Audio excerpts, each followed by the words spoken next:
Welcome to the Ken Hill podcast. Once again, appreciate you taking the time to tune in. And for the people that have written in, especially for these podcasts, have written in some questions. And for the people that donated, thank you very much. Very much appreciated. These podcasts are a little bit different. First, for the people that are watching this on YouTube, yeah, you can actually see me. And I think that's a little bit different and something that we wanted to try. We have a lot of people on YouTube, and so we thought, let's just record this with video and give everybody something to take a look at. So there you go. And this podcast, I'm doing an intro to this one because there's quite a bit to the next podcast that we're going to be working on. And these podcasts, especially these next ones, are all geared to the questions people have written in, and we have a whole bunch of them. And I wanted to, instead of just sort of rapid fire short answers, I wanted to kind of go into depth with each one as much as I could. So that's what you're going to see with the podcast for a little bit. And now that we're all sort of in lockdown and have some time, you can go through and listen to them as well. So that's a little bit of some of the themes that we've got going on with some of these questions are, what can we be doing when we're sort of in lockdown? So this podcast tackles 4 questions out of many, but we tackled 4 questions for everyone. And the questions are what does a plan look like for the average track day rider? And we actually broke this down a little bit further, which is what's it look like for a new rider, and then what's it look like for somebody that's been doing track days or even racing for a while. So we broke that one down quite a bit further. And even though there's a gazillion things that we could have tackled on that one, we sort of hit some of the high points, especially for newer riders and the experienced riders. And in the second question, we looked at tires, which is, we get a lot of questions on this, which is, I fell down, it's because my tires suck, I'm going to go to slicks. Okay, so let's look at the reasons why we crash, and we talk about that. And then we also talked about what are some of the parameters that you can start to build into your program for when you want to upgrade your tires. So we get into that. And then we dive pretty deep into the physical conditioning. And one, we talk about being a complete athlete, but we spend a lot more time giving you some concrete numbers of what you can do on your physical conditioning and what does that look like. At least you have something that you can build on. So some great information there. And then the last thing we touched on, and the last question is, what can we do in these crazy times? What can we do at home? To be working on our sport, working in our garage, things along those lines. So those are the 4 questions that we really tackled, and I hope you enjoy the podcast. I have Richard Morris with me as well. Richard has been handling a lot of the podcast stuff that I've been doing, as well as handling Track Time's social media. So Richard's been good enough to join this, and he's going to feed me a bunch of questions. And let's dive into to this podcast, which is again, I don't know what these questions are, so this ought to be interesting. So we're just going to throw these out there, and I'm going to start answering questions. Well, yeah, thanks, Ken. We did the past 2 Sundays of Instagram Live Q&As, live Q&As. They were a lot of fun. So yeah, this is a good platform to. It'll sound redundant to us. A lot of these questions we've done over the last 2 weeks, but this will be a permanent home for some great questions. Awesome. So question number 1, we'll go with this one. So when you go to buy groceries, you have a plan. When you go to the gym, you have a plan. When you go to a track day, what does a plan look like? And I'll give it some context. So let's answer that for a new track day rider. And then after that, let's answer it for someone who's in advance, but maybe they're plateaued. Yeah, I mean, that's wow. I mean, there's a lot to that question.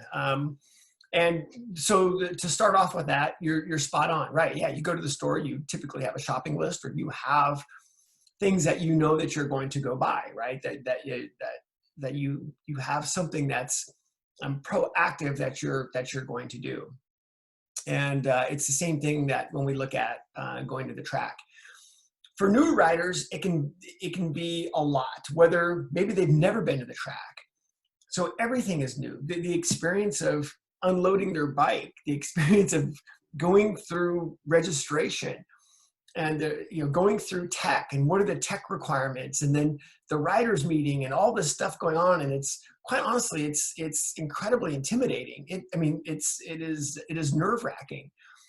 So I think we need to separate a couple things there. One, I think is setting expectations for somebody new going through that experience for the first time is getting through the experience. Just, getting through the day successfully is really what the expectation is about.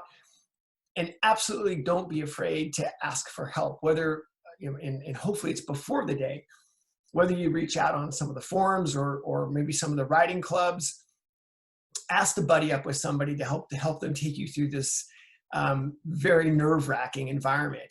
And again, the thing about this environment, it's different. It's not going to your first softball game, right? I mean, it's going to go do something that has consequences. And so doing everything that you can to mitigate that and mitigate some of the nervousness will be a big deal. So for the new rider, separate all the infrastructure and logistical parts from the riding parts, right? So make sure that you're spending the time to get there, get set up, go through tech, go through registration, allow yourself plenty of time, because suddenly you'll find yourself running out of time. Oh my God, I want to ride. And again, it is incredibly nerve-wracking. So I think that's one part of it to set aside is be prepared for all of that to happen. And then the second part on the riding, the riding part, I think if we take it as in let's work, you're going to want to work on everything all at once, right? And you're trying to get used to the track and you're trying to do all these things. And I would say for the new rider is let's get used to our new environment. Let's get used to our new road first, which is let's take a look at the track. Let's look at the dynamics of the track. It's not like the street where potentially you have maybe a lot of 90-degree corners. You got all these different things, all these different corners are happening. So start to read the environment first, get used to the dynamics of what each corner offers, whether it's an entry corner, exit corner, or balance corner. Work on exit direction. You can start, as you start working on good bike placement, and you can start bringing some of the other skills into play. So there's a lot there, but for a newer rider, realize that the initial experience of being there is incredibly overwhelming. That's okay. Ask for help. And then same thing when you get there or when you go ride, it's also overwhelming. Don't be afraid to ask for an instructor. Don't be afraid to ask for somebody to show you some of the lines, as long as they're competent in being able to do that and get you used to that new environment. Because again, it's not like some of the other sports where we don't have a lot of consequences. So I think for the newer rider, we can start with that. And then for somebody that's been to the track a bunch, yeah, I think, this is something, obviously I get to ride a lot at the track, and I mean, it's something I still ask myself is what's holding me back from meeting the goals that I want, which is, okay, if I want to get quicker, great, but maybe I'm working on something that's not necessarily quicker, but it's just something that is more precise, whether it's something I'm going to work on with my, say, my body position, like with core strength, or maybe it's something that I want to be able to move my eyes quicker, or maybe it's how I pick up the throttle. So I'm going to ask myself what's holding me back from meeting the goals that I want, that I have, and then I'm going to focus on those things. But first, when I go to ride for that day, I still have to check the boxes off for everything else. Meaning my first session, I'm still working on my bike placement. And then that first session might be bike placement. It might be picking up all of my reference points. It might be how am I working on my initial and end of controls. I'm making sure that my turn-in points, turn-in rate match the corner radius, match my exit, and then I can start to look at some body things. So there's always something to be working on. So if you feel like, no big deal, yeah, there's always something to be working on. So for the people that have been to the track, have been there a while, okay, you're going to have a goal. What's holding you back from meeting that goal? And then they can work into it. Cool. So definitely a warm up is part of the plan. Yeah, let's linger here for a second. yes, a warm up is part of the plan. And for whatever reason in our sport, we don't warm up. We should warm up, but we don't warm up. And you look at any other sports, and right, baseball has warm ups, football, always do. Every sport has got some sort of a warm up.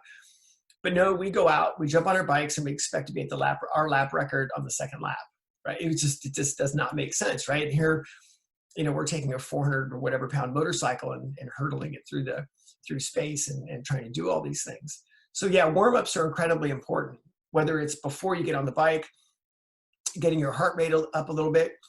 I think the two things that make the biggest difference on warming up is actually warming up your eyes and warming up your motor controls.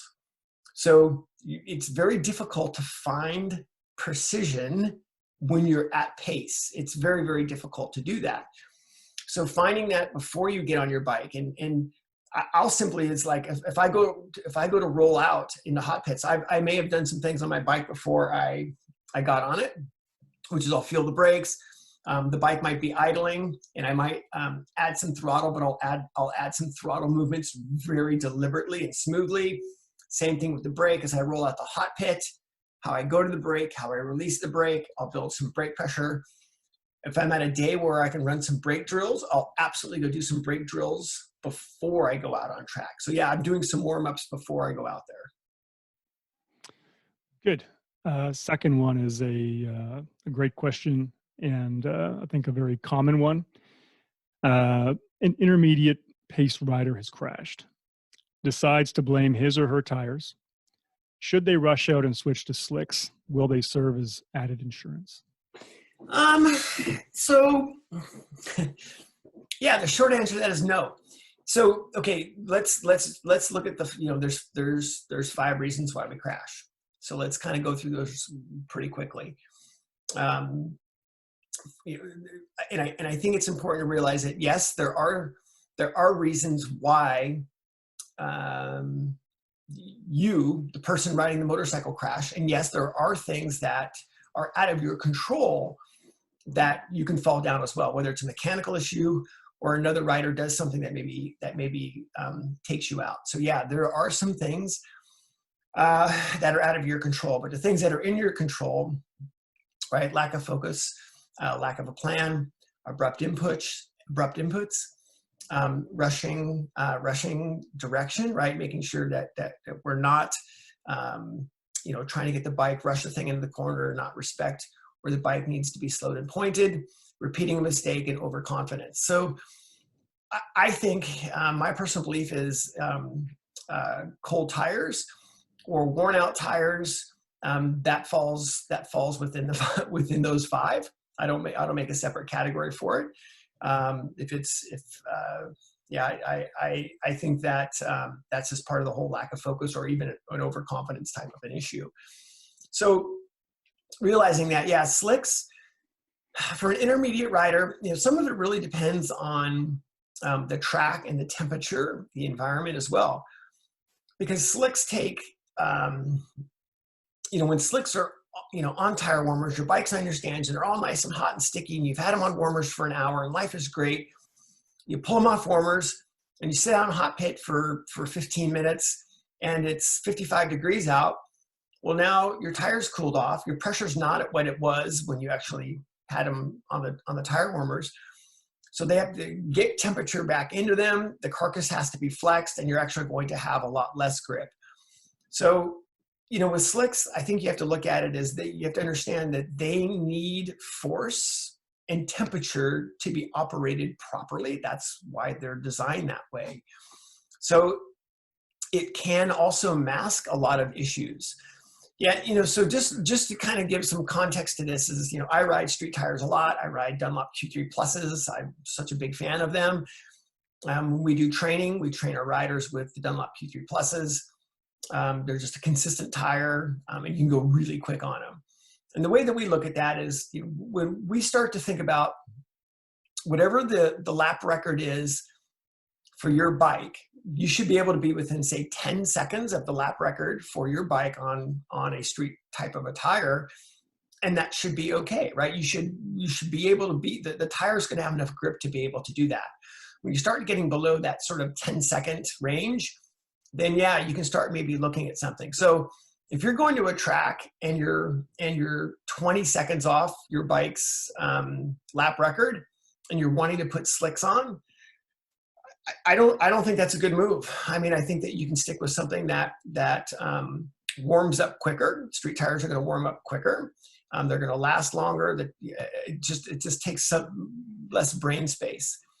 So for the intermediate rider, and to answer your question, we'll kind of bring it back is, yeah, for that intermediate rider, one is realize that we don't want to blame the tires for the crash because it's the person riding the bike that's ultimately it. And the second one is that we can start to look at added grip when you start to get within sort of that 10 seconds of the lap record for your bike's class. And I think that's one good way to look at it. Otherwise, there's times where say a slick is not as good as a street tire. I think I've got a good. I think there's a good podcast that we have on that with Tom Grohlman from Dunlop. Tom designs the tires for Dunlop here in the U.S. and he actually we go into pretty big depth on that podcast. So we can take a look at that one. I don't have the number. I see you're looking it up, but I don't have the number on that one. I think it's 68. 68. Yep, podcast 68. Podcast number 68. And yep. Reasons Why You Crash is podcast 42. There you go. Good. All right. So check that one out too.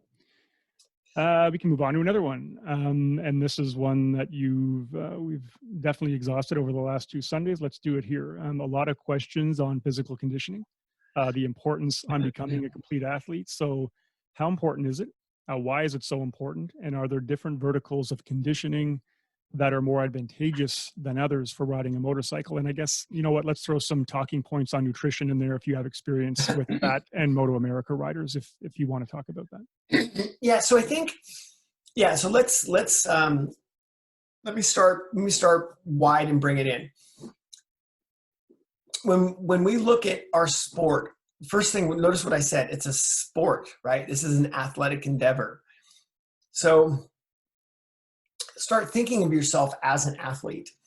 And okay, great. So when we look at athletics, what are the 3 elements that make up an athlete? And the first one is your technique and your craft, right? What you do. Second one is your physical fitness. And the third one is your mental fitness. All 3 of those have to be looped together. All 3 of those have to work together. So your technique and your craft is something that we're trying to always work on and we're trying to always improve. That's just something that we're always trying to get better at it. And let's take physical fitness. The more physically fit you are, the longer you can access your technique. So if you don't have good physical fitness, or if you don't have physical fitness that's sufficient for what you're trying to do on your motorcycle, as soon as your physical fitness drops, well, what drops then is your focus, right? You're tired and suddenly, all these different things are going on. Well, if your focus drops, your technique drops. And then, I start to get sloppy and all those different things. So the fitter you are, the longer you can access your technique.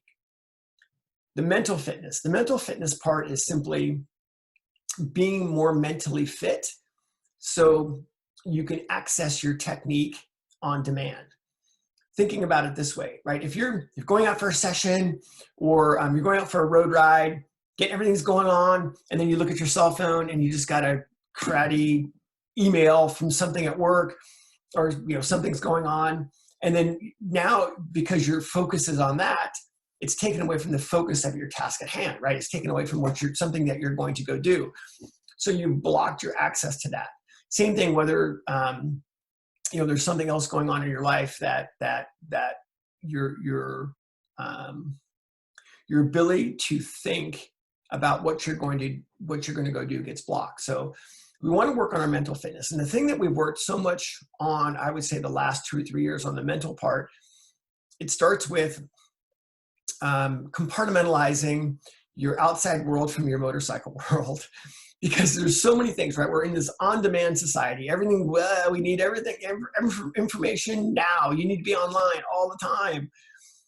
Well, you're going to go do something fairly dangerous for 15 or 20 minutes, or you're going to go race, or you're going to spend the day. And you've got to have your full attention on your task at hand.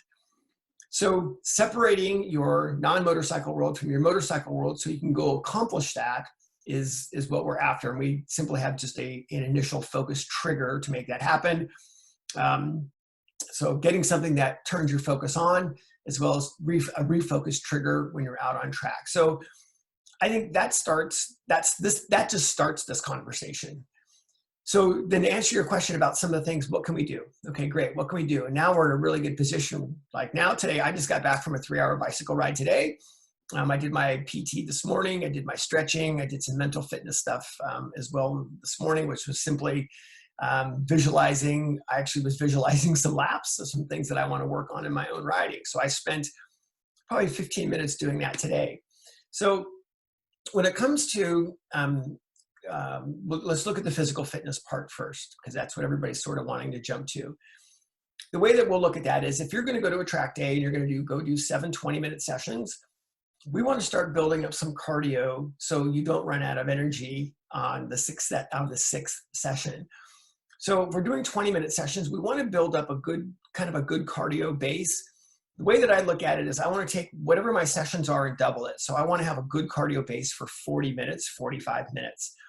Meaning, you can go and do these cardio base where you can, if you look at your different heart rate levels, and I'm not going to get into that part of the physical fitness, but if we got into, say, and a middle to lower aerobic heart rate, that you can sustain that for 40 minutes without having your heart rate rise. So you can do that, no problem. And that's where we would start something like that. And as we got our cardio base going on that, then we would add some shorter intervals to that to get things going. Do you have a question, Richard? Nope. Okay, good. I saw. So no worries. So we would start our cardio base on that. So like the Moto America guys, for instance, they're doing 45-minute sessions or hour sessions. Superbike guys do hour sessions. They need to have 2 hours of cardio base in. So I want them to be able to, as a good sort of rule of thumb, is we're going to double whatever their sessions are. And that allows some cardio base that goes along in there. And I think that's a good starting point to at least get the conversation started with them, with you, and where you're at in your fitness. So I think cardio-wise, that helps a bunch. Strength training, a lot of things that we can do in strength training. It's core stuff, right? We don't need to be lifting big weights. If you want to do that, that's great, but we don't need that for our sport. Instead, we're looking at things basically sort of shoulders down, where especially from quads, glutes, anything in our core, even shoulders and neck for braking helps a ton. And believe it or not, ankle strength is ankle flexibility, and ankle strength helps a ton because we're going to have our ankles flexed up, and that's what helps engage our core. So some basic strength training in that area makes a big difference. On the mental fitness side, it starts with compartmentalizing your outside world to your inside, to your motorcycle world, and then you can spend some time doing some visualization as well. I'm a big fan of yoga. I really like how it forces you to put your cell phone down for 90 minutes, go do this stuff, and I'm a big fan of that.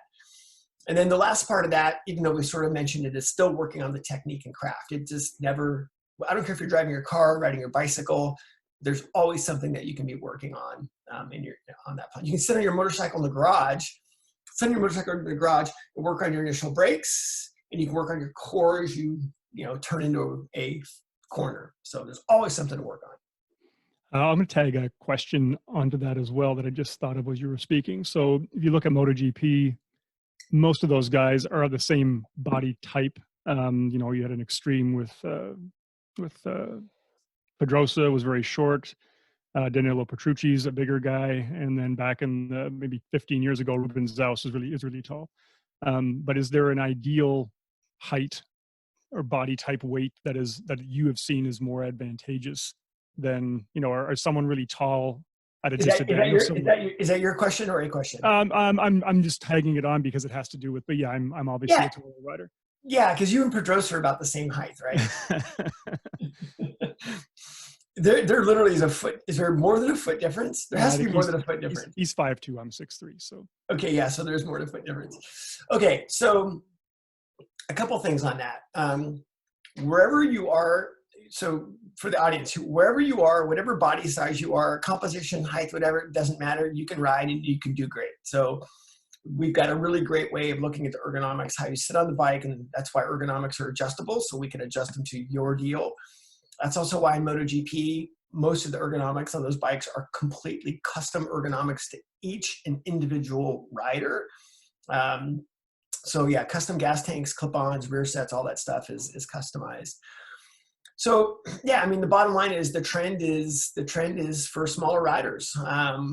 I know from working with some Moto3 and Moto2 riders that were over certain height and weights, they weren't going to be considered. And I know that's harsh, but that's the way it is. They could continue to ride on a team if they were going to fund it, but as far as being chosen to be, you know, the one of the aliens, or, you know, in that group, yeah, no, I hate to say it, there's a certain size that these riders need to be. And that is just the way it is. So yeah, it is tough, but that for us us regular people doesn't matter. And one other side note on that is we're looking at the difference between prototype motorcycles versus production bikes. There's the way some of the ergonomics is very, very different. The forces in the bike are very, very different. So when you start looking at prototypes versus production motorcycles, so there is some variance there. That's why in World Superbike, typically you'll see bigger guys in World Superbike, because those bikes are more suited to that. Cool. That's 26 minutes. I can do one or two more questions. What do you want? Holy crap, I talk a lot. Let's do one more. Okay, one more. What are 3 things we can be doing today to stay positive about riding when many of us don't know with 100% certainty when we'll get on the track next? Yeah, it's nuts. It is nuts. Yeah, so there's so much you can do. There's so much, and this is one thing that we need to, this is also one thing that we need to think about, and look at our sport differently with. Because typically, just think about it. If you were a football player, would you think the only way that you could get better at football is if you were playing a game? So in other words, you just didn't practice, you didn't warm up, you just ready, let's play a game. Well, right, it's very difficult to get better when you're doing that. So what do they do in football or any sports, right? It's away from the track, whether they're looking at films or videos or studying plays or you know, working on a specific technique. All of that is broken down. That's exactly how we need to be looking at our sport as well. So a few things that we can do that you can do in this offline. So here, I'm giving you permission to watch motorcycle racing. So yeah, you absolutely can watch motorcycle racing. You can start to look at what some of the best riders in the world are doing. You can also, for your own benefit, the tracks that you're at, you can pull out a track map. Find out draw out an exit corner, draw out an entry corner, balance corner. What are the vital points? What are the slow points of the corners? I mean, and then do that for the tracks that you normally would ride on. And then how about this? Do it for tracks you don't ride on and see if you can get going on that. You can simply sit on your bike in your garage and you can listen to one of the podcasts that I had on ergonomics. How are you sitting on your bike? Does that match what's going on in your bike? You can mess with your initial braking. You can mess with your end of braking, your initial throttle, how you sit up. You can do literally all 3 steps of body position you can do in the garage, as long as the bike's on good sturdy stands. So there's so many different things. And again, the physical fitness, the mental fitness. You can practice braking drills on your bicycle up and down your street. There's so many different things that you can do. I would say one other thing that we can do is let's take this time instead of getting on the internet like we all do. And trust me, I'm guilty of this as well. So don't think I'm not guilty of this. comparing every, aftermarket exhaust pipe for your bike, right? Comparing each one. How about, it's so easy to do that and geek out on those things. But think about, okay, how about some other things? What does your time and money budget look like? And I know that's kind of like, oh crap, I don't want to talk about that. Yeah, you need to talk about that. What does your time and money budget look like? Create a training plan for all three of these elements, right? Create something, even if it's 5 minutes a day. Oh my gosh, you can get 5 minutes a day with all three of these things. One of them would be amazing. So create a training plan and get that going. Take a look at what your infrastructure looks like, right? Your infrastructure and your equipment. Do you have everything that you need? What's your toolbox look like? Do you have the right tires? My tire warmers, I've been meaning to send those off. Well, let's get them done, right? Let's get that done. What about it? Look at everything that you have for all of your infrastructure and your equipment to support it, so you don't have to worry about it when you get there. And same thing even with your logistics, right? So your truck, your van, your trailer, your buddies, whatever, toy hauler. So get all those things done now, so you don't have to worry about it later. And I think that's probably a pretty good start right now. It's good therapy. Yeah, exactly. And it's permission. It's permission to go out in the garage. I like spending time out in the garage. Yes, I'm when it comes to riding and riding technique, I am of course fairly uncompromising. But yeah, I want to geek out on stuff, and I do it with other things, whether it's on my bicycles or whatever it is. But yeah, I'm also a gearhead, and I want to spend time in the garage as well. So no doubt. Cool, and that is all right. So I know nothing else for you. So okay, so how many questions did we have? We didn't answer the ones I've made in the list for today. 1, 2, 3. We did not answer. But we have a lot more. We have a lot more. Yeah, I shortlisted some. That's okay. That's great. We'll get this one going, and we'll get this one out there, and then we'll get another one out lit up, and we answer some more questions. But yeah, thanks everyone for tuning in. And I know it's different being able to see me for the YouTube people. For the people that are just hearing the audio of this, this is going to be released just as a regular podcast as well. And again, I appreciate everyone taking the time to tune in, and the people that have written in, and the donations as well is fantastic. And yeah, sorry, still no intro music. Not going to happen. No, we're just going to cut right to it and get everything going for you. So, all right. Great, everybody. Thank you very much.